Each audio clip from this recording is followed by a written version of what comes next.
हरिद्वार मंगलौर विधायक काजी निजामुद्दीन बने दिल्ली कांग्रेस के प्रभारी।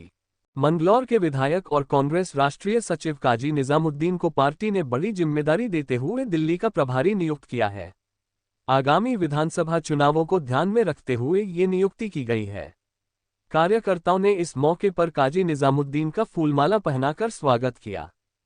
काजी निजामुद्दीन इससे पहले भी विभिन्न राज्यों में कांग्रेस संगठन के लिए महत्वपूर्ण भूमिकाएं निभा चुके हैं।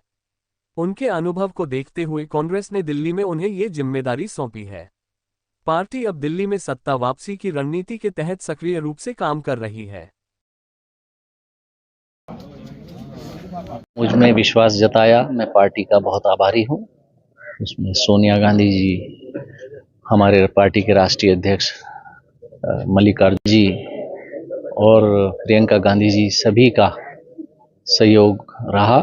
और मैं ये एक बड़ा मुश्किल वक्त है और एक बहुत चुनौतीपूर्ण काम है, तो इस चुनौतीपूर्ण काम के लिए हम सब लोग साथ मिलकर पूरी प्रदेश की कांग्रेस और पूरी और कांग्रेस को जितना हम से बन पड़ेगा उतना मजबूत करने की हम कोशिश करेंगे। शीला दीक्षित के बाद कांग्रेस किस तरीके की तैयारी है? अब शीला जी को लोग अब याद करते हैं। जो आज प्रदूषण का माहौल है, पूरी दिल्ली सांस लेने में परेशान हो रही है, दम घुट रहा है लोगों का, बीमारियां फैल रही हैं, फेफड़े और सांस की बीमारियां लोगों को हो रही हैं। उस एक समय पहले भी ऐसा आया था जिस वक्त दिल्ली में सांस लेना दूभर हो गया था, लेकिन शीला दीक्षित जी ने फोरसाइटेडनेस दिखाई और उनकी योजनाएं दिल्ली में लागू हुई और दिल्ली अब तक ठीक रहा। लेकिन शीला जी के चुनाव हारने के बाद, उनके दुनिया से जाने के बाद जो अब सरकार वहाँ काम कर रही है, चाहे केंद्र सरकार हो चाहे राज्य सरकार हो, वो दिल्ली की नदियाँ हो, यमुना हो या दिल्ली के नाले हों, उनमें पूरी तरह प्रदूषण है।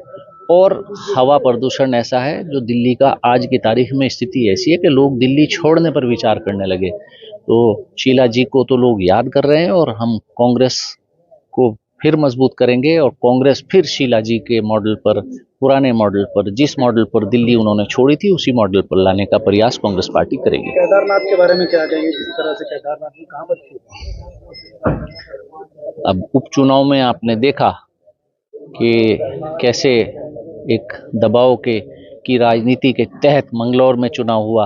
आपने हर जगह चुनाव हुआ, उसी पद्धति पर चुनाव केदारनाथ में भी हुआ, लेकिन यहाँ की जनता ने खुलकर सामना किया।